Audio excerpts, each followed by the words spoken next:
Hoje quero compartilhar uma bênção, um verdadeiro milagre que recebemos. Meu esposo é transplantado de rim há 15 anos.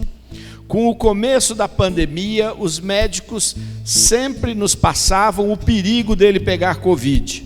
Eu e minha família sempre cuidando dele, não se cansando ao máximo para protegê-lo, para não pegar a doença.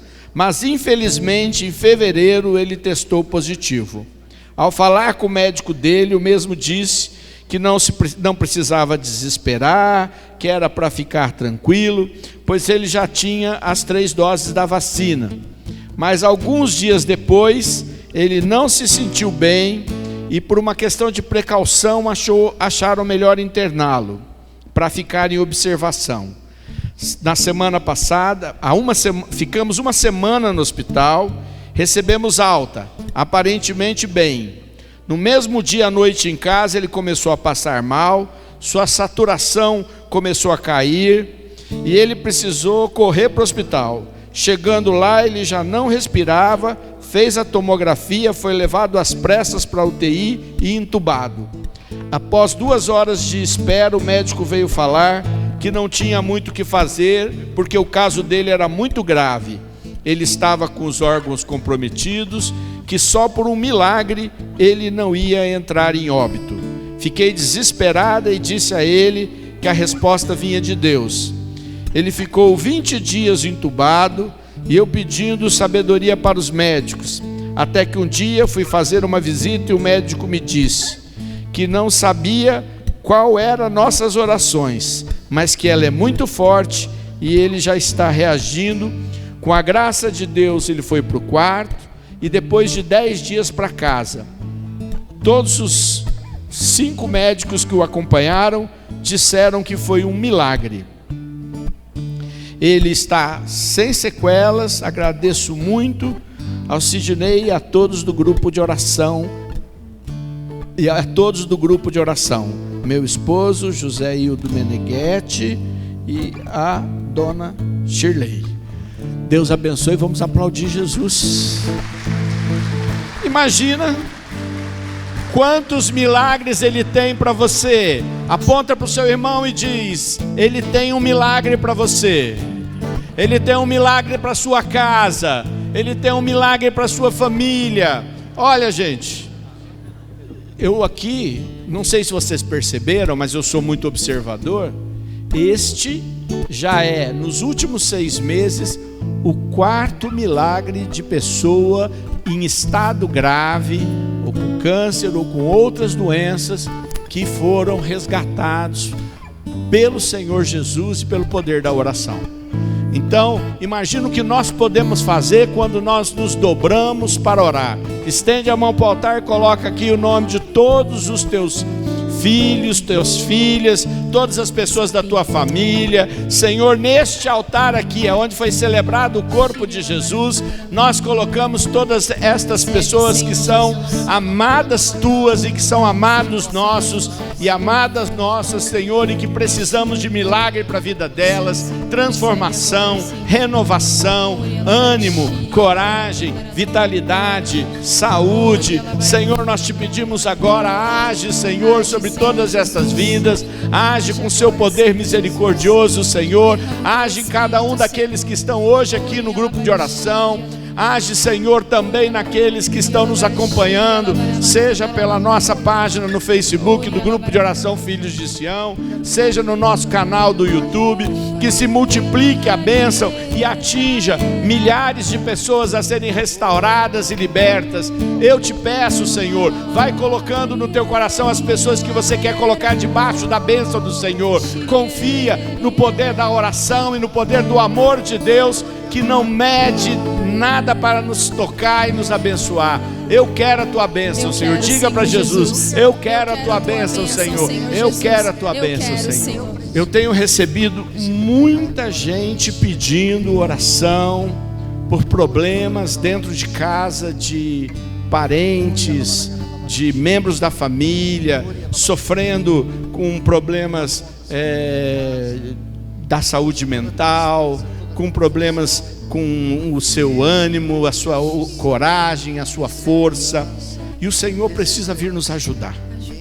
Passamos tempos difíceis, vivemos tempos difíceis, e os tempos deverão continuar assim até a vinda de Jesus. Então devemos pedir: Senhor, traz a alegria que vem do céu. Que não precise tudo dar certo para você ter alegria na sua casa. Que não precisa que todas as coisas se resolvam para ter alegria. Que a alegria venha do céu, venha pela presença do Espírito Santo. Jesus disse que nos daria a alegria, e essa alegria não é como a alegria do mundo, ela vem do céu. A paz também vem do céu e queremos. Derrama, Senhor, tua paz, derrama tua alegria, derrama agora nas nossas casas, derrama nos nossos locais de trabalho, derrama, Senhor, no meio dos relacionamentos. Tira o amargor, tira a tristeza, tira o rancor, tira o cansaço, tira, Senhor, as dificuldades. Vem com tua alegria, envia teu Espírito Santo. É fruto do Espírito a alegria, é fruto do Espírito, de São Paulo aos Gálatas, o amor. E o segundo que ele fala é a alegria. Então não é pouca coisa. Se a alegria vem logo em seguida do amor, é porque ela é muito importante. Ela dá saúde. Aliás, a Bíblia diz isso, que um coração alegre tem saúde, um coração triste atrai a doença. Então renuncie agora. Falei, eu quero renunciar em nome de Jesus à tristeza. Eu quero renunciar em nome de Jesus a toda essa angústia. Eu quero renunciar em nome de Jesus a todo medo. Eu quero renunciar em nome de Jesus a tudo que eu tenho que enfrentar e que me apavora. Eu quero renunciar agora a toda forma de tristeza, seja como ela venha se disfarçando. Eu renuncio agora em nome de Jesus. Eu renuncio a esse sentimento destruidor. Eu renuncio a esse sentimento que causa dano. E invoco, Pai amado, pelo poder do Teu Espírito Santo, o fruto da alegria na vida de todos aqueles que estão nesse momento orando conosco. Teve um tempo eu trabalhava na direção de uma usina de álcool e açúcar. E tinha uma secretária que ela era uma grande liderança lá em Paranavaí, uma grande liderança na igreja, era assessora do bispo, coordenava vários trabalhos lá. E quando as coisas estavam muito difíceis, e foi uma época muito difícil, porque teve uma crise financeira muito grande no mundo, e atingiu a empresa de forma muito forte, e eu tinha que lidar com muitas crises. E quando a coisa estava muito difícil, eu cantava. E eu sou desafinado, eu sou fora de ritmo. Eu tenho, as pessoas quando a gente fazia os eventos da igreja, o pessoal na avaliação dizia assim: dá para tirar o microfone do Sidney na hora de cantar? Não é? Era avaliação, quer dizer que eu atrapalhava. Mas eu adoro cantar para o Senhor. Eu não ligo de cantar para o Senhor, eu não ligo de dançar para o Senhor, eu não ligo para nada disso. Eu não ligo para nada, porque minha vida é minha e é com Deus. E aí eu sempre cantava. E ela perguntava para mim: por que você está cantando? Eu falava: porque eu quero louvar a Deus. E ela foi percebendo que eu cantava quando as coisas estavam piores. E aí um dia ela falou: eu já vi, você canta e louva a Deus quando as coisas estão mais difíceis. E eu disse: porque é a melhor hora para a gente não deixar que o pavor, a incapacidade de enxergar uma saída me destrua. Então nessa hora eu vou louvar, vou cantar ao Senhor. E aí eu sempre tinha uma música, e eu tenho uma memória boa para as músicas, e cantava. Essa que era a secretária executiva foi ficando doente, ninguém sabia o que era. Aí foi detectado um câncer muito agressivo, muito terrível, né? Nos ossos. E ela foi ficando ruim, tentando fazer tratamento. Foi transferida para Curitiba, que em Paranavaí não tinha os tratamentos. E um dia eu fui a Curitiba visitar ela. E quando eu entrei lá no Erasto Gedner, ela já estava bem ruim. E eu cheguei, ela me viu e começou a cantar. E aí eu olhei e lembrei o que ela queria falar. E ela cantou e eu fiquei ali do lado cantando. Tinha ido junto com um diretor. O diretor não entendeu nada, ficou ali do lado. E ela terminou e disse para mim: eu só consigo enfrentar esse momento porque Deus tem colocado uma alegria no meu coração que eu não sei explicar. Eu acho que a gente tem cantado pouco para Jesus, que a gente tem dado muita porta para lamentação, para resmungação, muita porta para o sofrimento. E o sofrimento, o diabo está o tempo todo colocando uma armadilha no nosso pé, uma cilada mais adiante, uma coisa que não dá certo. Se você depender de que essas coisas se resolvam todas, provavelmente você vai demorar muito para voltar a ficar alegre. Mas se você deixar o Senhor te dar alegria, independente de todas as situações, pode ou não cantar, mas que isso vai certamente fortalecer a sua alma para caminhar. Põe a mão no seu coração e pede para o Senhor dar essa alegria, não só para você, mas uma alegria capaz de contagiar.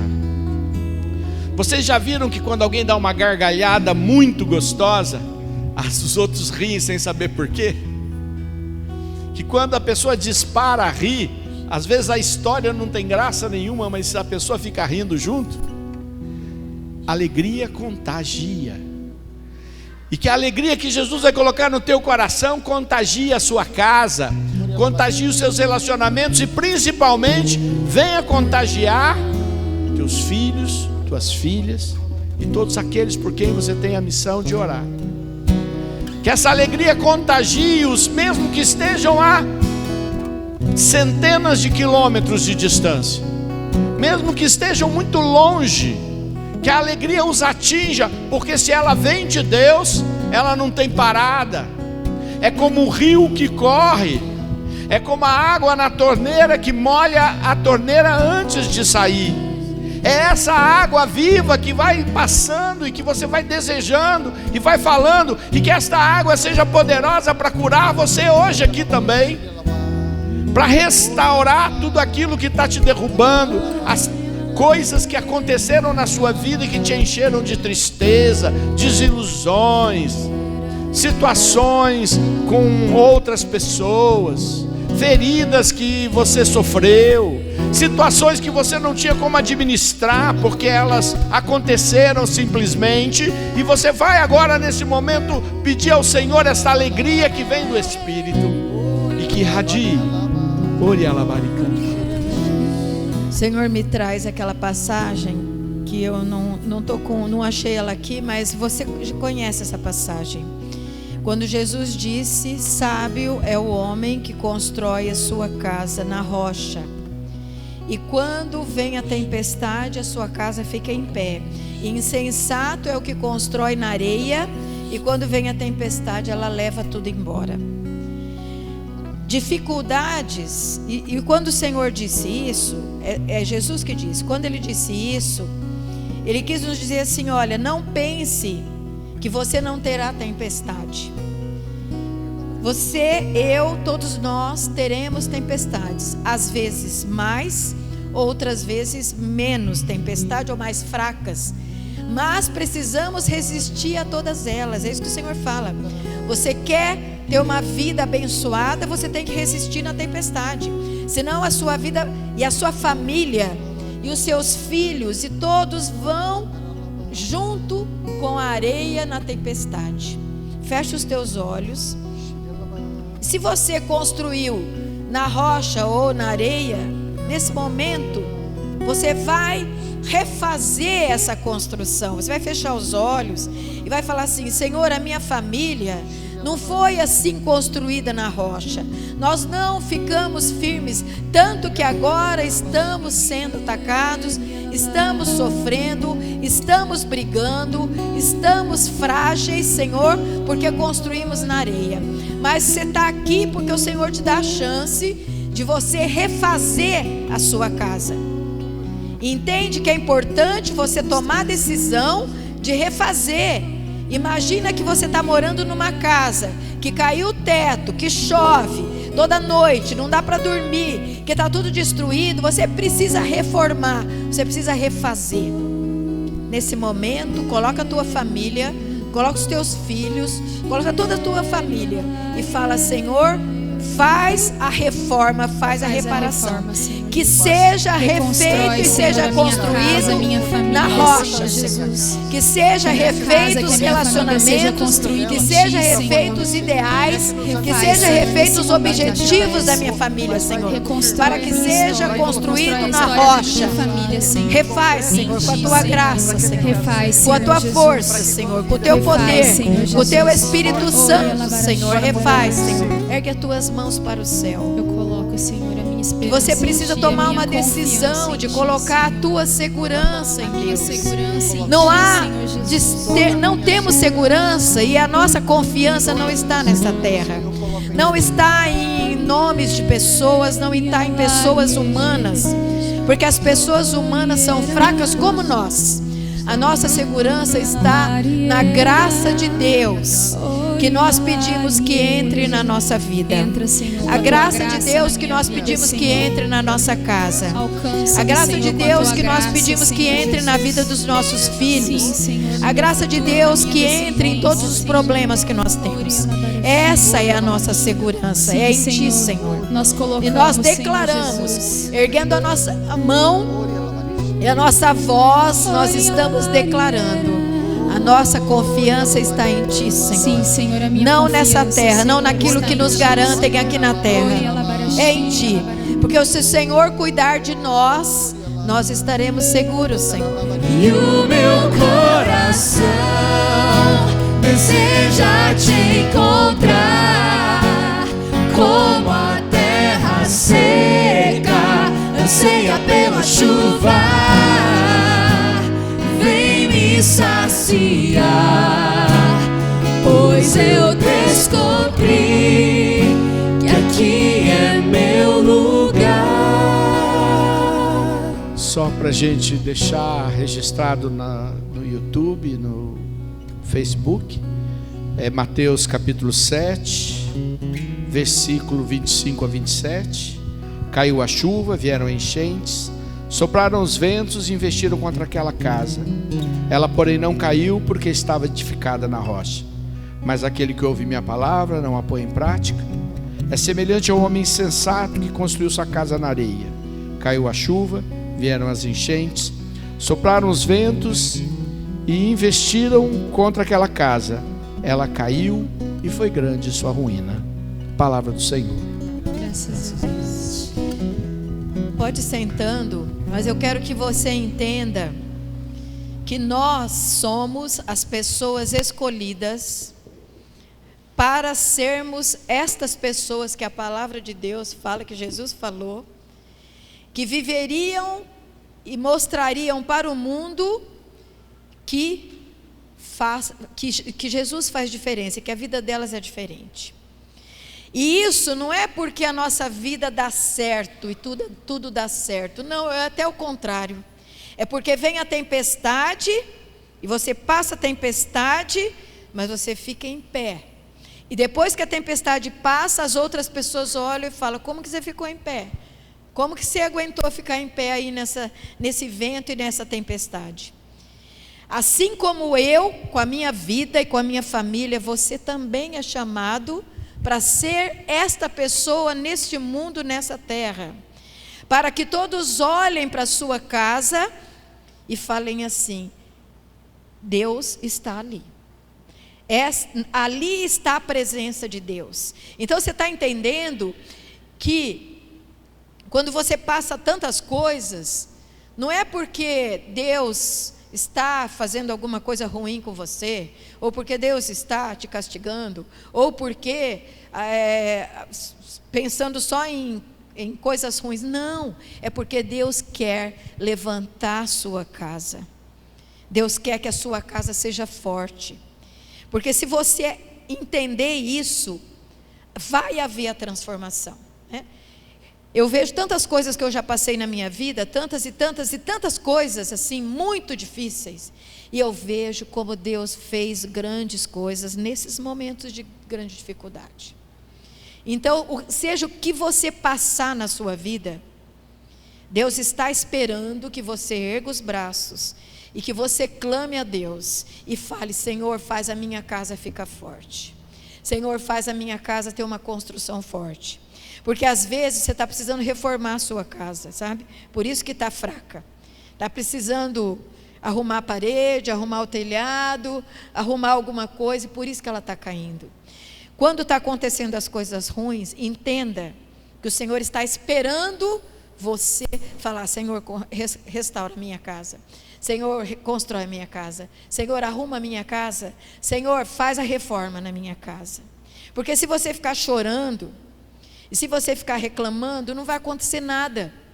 Entendeu a diferença de uma pessoa que entende isso e uma pessoa que não entende? Quando ela não entende, ela fica rezando e falando: Senhor, faz aí uma coisa mágica e transforma tudo, porque eu não quero sofrer. Não, não é assim não.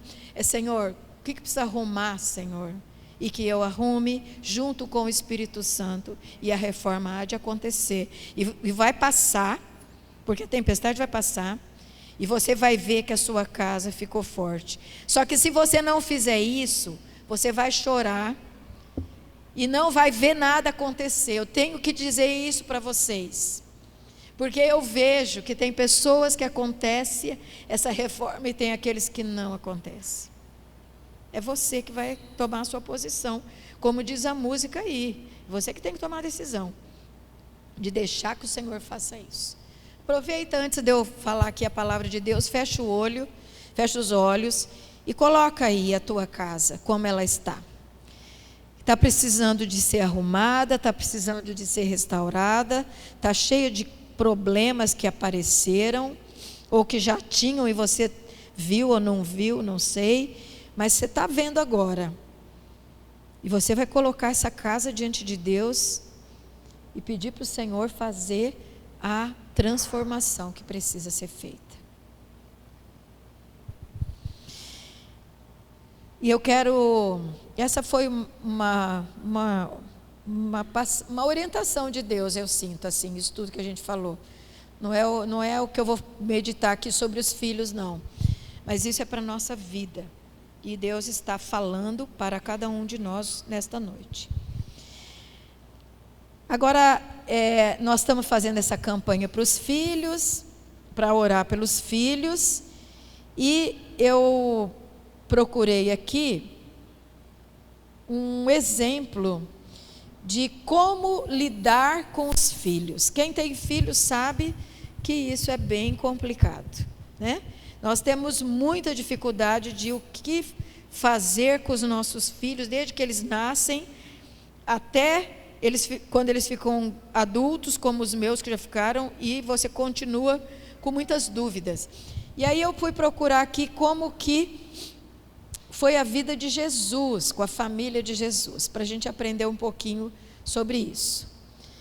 E até entender como nós devemos proceder segundo o que está aqui na Bíblia, né? Eu sempre falo que a nossa luz e a nossa verdade está na palavra de Deus. Tem gente que não aceita isso, eu acho problema da pessoa. Ela que decide, ela não quero, então tá bom, pode não querer, vai aprender em outro lugar, né? Mas nós, cristãos, temos que aprender na palavra de Deus, na Bíblia. É aqui que eu aprendo, é aqui que eu descubro como é que eu tenho que viver. E isso, é claro, é uma decisão da pessoa. Não quer acreditar, não acha que problema é da pessoa. Pode procurar o que você quiser. Nós aqui seguimos a Bíblia. Então é assim mais ou menos que nós vamos aprender. Nós vamos aprender com a Bíblia. Aí eu peguei aqui Jesus, família de Jesus, para a gente aprender. Como é que foi o comportamento da mãe e do pai de Jesus? Como é que eles se comportaram com ele? E aí eu peguei aqui no capítulo 1, começando no capítulo 1, já fala assim: já dá para a gente ver aqui, que começa muito com presença da mãe, é claro, né? Porque é a mãe que gera o filho. E aí começa aqui, Maria fica grávida do Espírito Santo. E qual foi a postura dela? Que está aqui no capítulo 1, eu peguei Lucas, depois você lê tudo isso. Capítulo 1, Maria tem a revelação do anjo, a anunciação de Jesus, e ela começa como? Ela começa como uma mulher que aceita seu filho. Começa assim. As mães têm que aceitar os seus filhos. Seja numa boa hora ou numa hora ruim. Tanto faz. O que a palavra de Deus nos diz é: aceite o seu filho. Maria aceitou numa hora ruim, muito ruim para ela, porque ela nem tinha marido nem nada, e era obra do Espírito Santo, ela ia ser até muito marginalizada, e ela aceitou. Então, a começar, mães começam aceitando seus filhos, desde o início. Na hora boa ou não, planejado ou não planejado, queria ou não queria, não importa. Pela palavra de Deus, é isso que nós temos. Mães aceitam os seus filhos. Isso é a mãe, para começar. A mãe. Depois, quando a gente vai seguindo, a gente vai vendo que ela tanto aceitou, que ela pegou, foi lá para a casa da prima dela, ajudar a prima dela. Quando chegou lá, Isabel, eu vou falando meio rápido para a gente não ficar tendo que ler tudo. Quando chegou lá, Isabel teve a revelação de que ela tinha o Messias, e ela então fala, né, que o João Batista, ali no ventre de Isabel, mostrou que aquele era o Filho de Deus, já teve essa revelação, e elas então rezam, clamam a Deus. E Maria nem sabia o que ia acontecer na vida dela, mas qual a primeira coisa que ela fez? Começou a louvar a Deus. Ela e Isabel começaram a louvar a Deus, porque nós não sabemos o dia de amanhã, e não adianta eu me preocupar com o que eu não sei que vai acontecer. Eu tenho que me colocar em gratidão pelos filhos, sem saber, será que eu vou conseguir sustentar? Será que vai dar tudo certo? Será que eu vou conseguir? Não importa, você tem que ser grato a Deus. Mulher, principalmente a mulher, inicialmente tem que ser grata a Deus, porque ser mãe é uma bênção, porque é uma graça que Deus dá para que tenha uma vida na terra. É uma bênção, não foi só para Maria, é para cada uma de nós, mães. É uma graça que você tem de colocar um filho de Deus nessa terra. Então, a começar assim, foi assim, esse é o exemplo de Maria. Então, estou dizendo aí para aquelas pessoas que ou não têm filhos, ou ou tiveram filhos, estão aí com os filhos e estão achando que está muito difícil. Você é uma pessoa abençoada por Deus, porque você está participando da criação para colocar uma pessoa nessa terra. Começando aí. Então, essa é a mãe.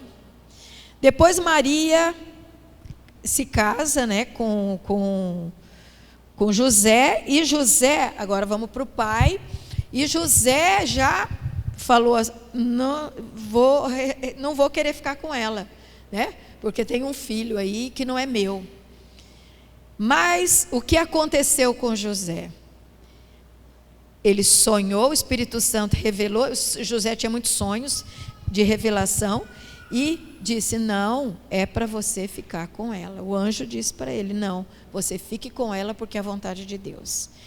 Homens, sejam homens que escutem a Deus. Sejam homens que cuidem das suas famílias com a revelação de Deus. Tanto que José, nesse início, já teve a revelação de Deus. Depois, quando nasceu o filho, quando nasceu Jesus, José sonhou que era para ir embora, vai embora daqui porque vão matar o seu filho, que foi a mortandade lá que eles fizeram naquele momento. Ele catou a sua família, foi embora e obedeceu a Deus. Homens, obedeçam a Deus, porque Deus vai falar com vocês. Porque há uma responsabilidade, assim como na mãe, ela tem a responsabilidade de gerar e de cuidar daquela criança. Pai, você tem que escutar a Deus para a sua família. Você tem que escutar a Deus e saber o que você tem que fazer. E tomar decisão. Não é só escutar. Decidir o que você vai fazer com a sua família. É tua responsabilidade. Eu estou falando muito sério isso. Sabe por quê? Um dia nós acabamos a nossa vida. E no dia que a nossa vida acabar, o Senhor vai perguntar para nós, a primeira coisa que Ele vai perguntar para nós, não é, você trabalhou na igreja, você foi ministro, você foi pregador, para o Sidney aqui, para o Paulo, você foi pregador, não é isso não que o Senhor vai perguntar assim, como você administrou a sua casa? Eu te dei os filhos e uma responsabilidade administrativa, você tinha que administrar a sua casa. Como é que você administrou? Não vai perguntar assim, você foi pregador? Você pregou muito bem? Não é isso que o Senhor vai perguntar, não.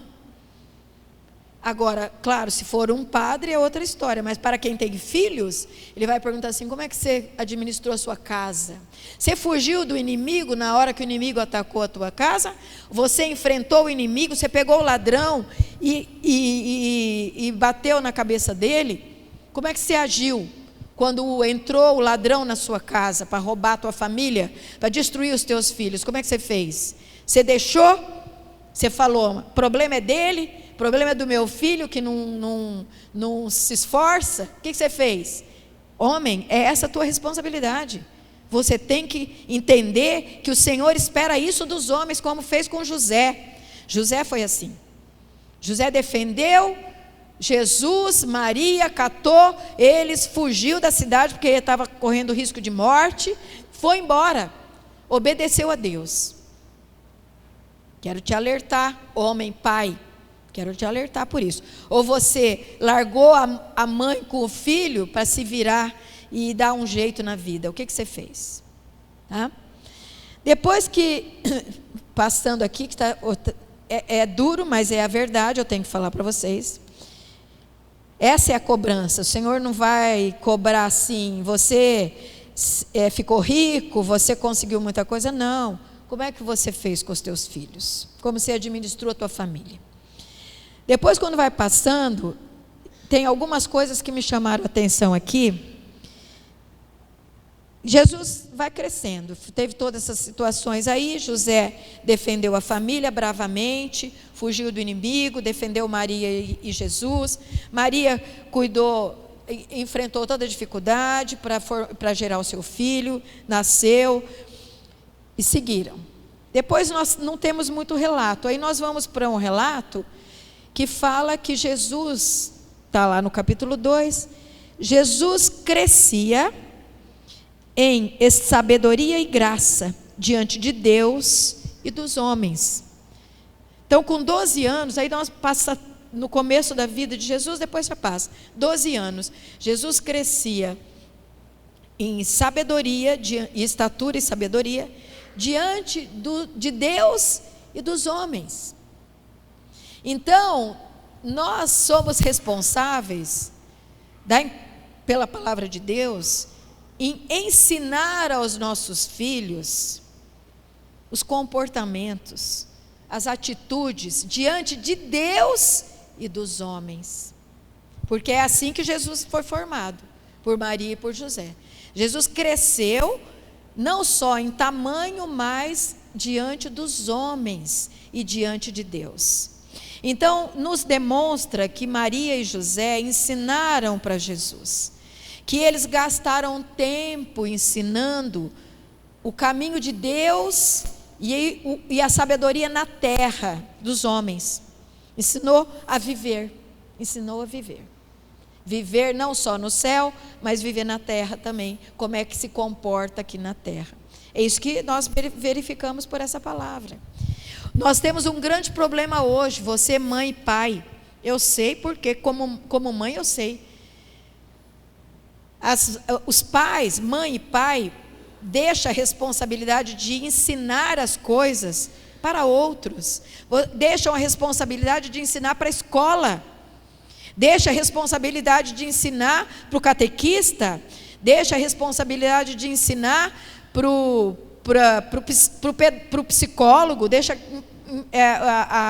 a capacidade de ensinar os valores para o pedagogo lá, para o psicopedagogo. Gente, não, é você que tem que ensinar as coisas para os teus filhos. É você que vai ensinar o caminho na terra e no céu. Você que vai pegar a palavra de Deus e vai dizer o que Deus pensa. E não só o que Deus pensa, mas o que é correto aqui na terra. É você que tem que ensinar. Depois nós vemos seus 12 anos. Depois parece que o pai e a mãe sumiram. Não aparece mais na Bíblia. Não estão mais presentes. José já tinha morrido, porque ele era mais velho, morreu, ficou Maria. Mas não aparece até a hora da crucificação. Na crucificação, nos diz aqui a Bíblia, que junto à cruz estava de pé sua mãe. E aí foi quando Jesus viu sua mãe e disse: mulher, eis aí o teu filho, entregou ela para que ela, já mais velha, fosse cuidada por João. Então veja que depois dos 12 anos, Jesus já estava orientado pela família, e depois ninguém sabe o que aconteceu. Mais para frente ele começa a sua vida de pregação, e nós não vemos Maria lá atrás dele dando palpite na vida dele, né? Porque as mães gostam de fazer isso, tá? Principalmente as mães, porque eu sei, gosta de dar palpite na casa do filho, no que ele faz, no que ele está pensando, e daí já aproveita e mete a boca na nora, se for o caso. Eu só tenho nora. Então, daí você já vai meter a boca na nora, então, no genro, e vai ficar o resto da vida atrás do teu filho. Porque já foi. Você tinha que ensinar, ensinou. Se não fez, agora você vai ter que rezar. Se seus filhos já são grandes, você não colocou para eles o Evangelho e a verdade, os princípios de Deus, então agora você vai rezar.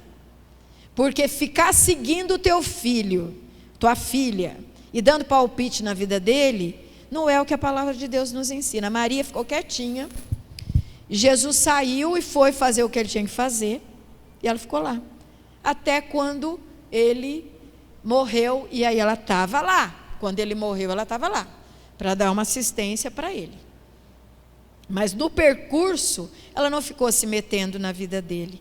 Mãe e pai, já com os filhos maiores, não vai mais adiantar você ficar querendo ensinar agora, dar palpite agora, se meter na vida dele agora.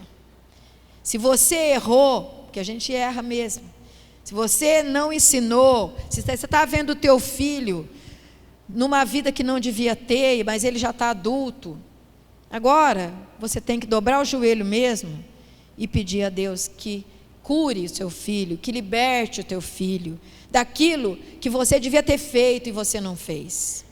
Que o próprio Senhor vá e ensine, porque só ficar falando e atormentando e dando palpite não é o que a palavra de Deus nos ensina. Precisamos ser mães e pais sábios para lidar já com os filhos adultos.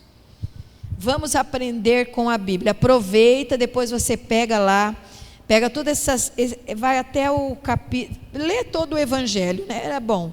Lê todo o Evangelho, pode pegar lá Marcos, Lucas, e leia tudo. Lucas eu acho que é o melhor.